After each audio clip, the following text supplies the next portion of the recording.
तो ये अंतर्राष्ट्रीय एक चाल हो रही है जो सनातन धर्म को विखंडित करने के लिए। यहाँ पर शुद्ध देसी घी का लड्डू बनता है, जो वो प्रसाद दिया जाता है वही भगवान को चढ़ाया जाता है और वही सबको वितरित किया जाता है।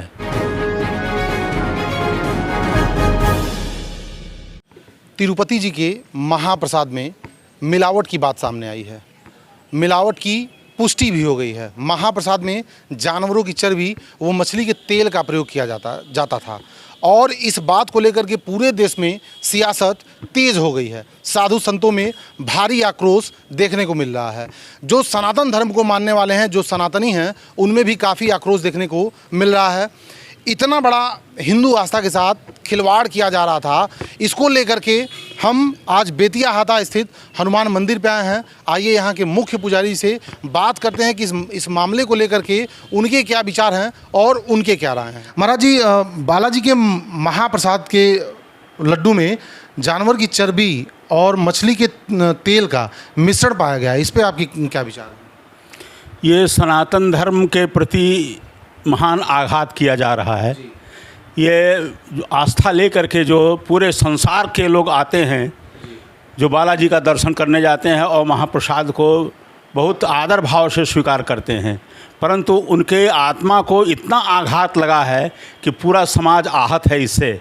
और ये मैं मांग करता हूँ कि उनके ऊपर उचित कार्यवाही जानकारी करके सब उनको जांच किए जाए, उनके ऊपर उचित कार्यवाही किया जाए, उनको दंडित किया जाए। इससे जनमानस को थोड़ी राहत की सांस मिलेगी। महाराज जी, कहीं ऐसा तो नहीं कि अंतर्राष्ट्रीय स्तर से लोग इसमें लगे थे, लोगों की आस्था के साथ खिलवाड़ कर रहे थे? ये संभव है, ये कोई आश्चर्य की बात नहीं है कि सनातन धर्मियों की आस्था के साथ खिलवाड़ करने के लिए ऐसे कृत्य किए जा रहे हैं। यह सर्वथा निंदनीय है, इसकी जितनी भी निंदा करिए वो कम है।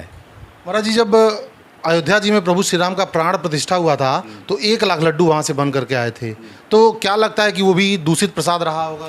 ये इसमें कोई आश्चर्य की बात नहीं है, क्योंकि जब वहाँ पर ये कृत्य हो ही रहा है तो लड्डू भी दूषित हो रहे हैं। उसी सब को ध्यान में रख करके लोगों में आक्रोश बहुत बड़ा है कि इतना जघन्य कार्य किया गया।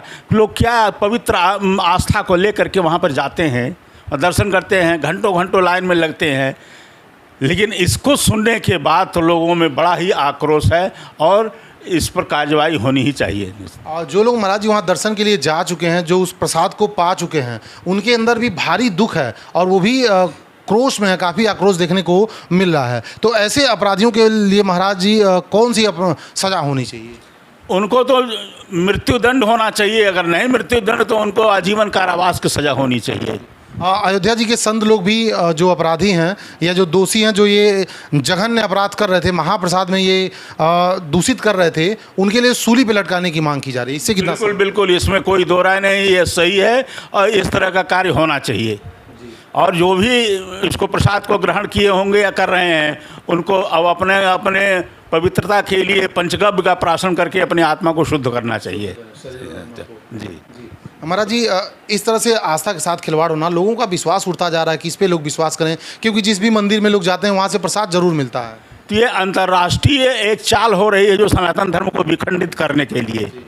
और ये समझ लीजिए कि जो ये सनातन धर्म जो है इतना महान है, इतना गहरा है कि वह कभी भी खंडित नहीं हो सकता है, और कितना भी कर लें लेकिन फिर अपने स्थान पर मूल रूप को प्राप्त करेगा वो। महाराज जी, इधर भी जो भक्त लोग आते होंगे, यहाँ से भी प्रसाद दिया जाता होगा, हनुमान मंदिर से भी, तो यहाँ प्रसाद कैसे निर्मित होता है? यहाँ पर शुद्ध देसी घी का लड्डू बनता है, जो वो प्रसाद दिया जाता है वही भगवान को चढ़ाया जाता है और वही सबको वितरित किया जाता है। वहाँ महाराज जी लड्डू का जो टेंडर था, यानी लड्डू बनाने की जो कॉन्ट्रैक्ट होता है, वो किसी अन्य को दिया गया था, जिसके वजह से इतनी बड़ी घटना घटी है या लोगों को दूषित प्रसाद दिया जा रहा है। तो इसको किस स्तर तक देखते हैं कि प्रसाद किसी और के द्वारा निर्मित कराया जाना? नहीं, ये मंदिर को स्वयं चाहिए कि मंदिर वो है, ये प्रसाद की व्यवस्था को इतना बड़ा स्थान है तो उसको अपने अंडर में लेना चाहिए। अपने मंदिर की व्यवस्था के देख रेख में ही प्रसाद निर्मित होना चाहिए और वहाँ इसको मंदिर प्रशासन अपने तहत उसको व्यवस्था करके उसको प्रसाद बनवावे और भगवान का भोग लगावे और प्रसाद लोगों में वितरण करवावे। जो मंदिर प्रशासन है उसके लिए यही है। महाराज जी, समय देने के लिए तो अब इस मामले को लेकर के आपके क्या विचार हैं, आप क्या इस मामले को लेकर के सोचते हैं, हमारे कमेंट बॉक्स में ज़रूर बताएं।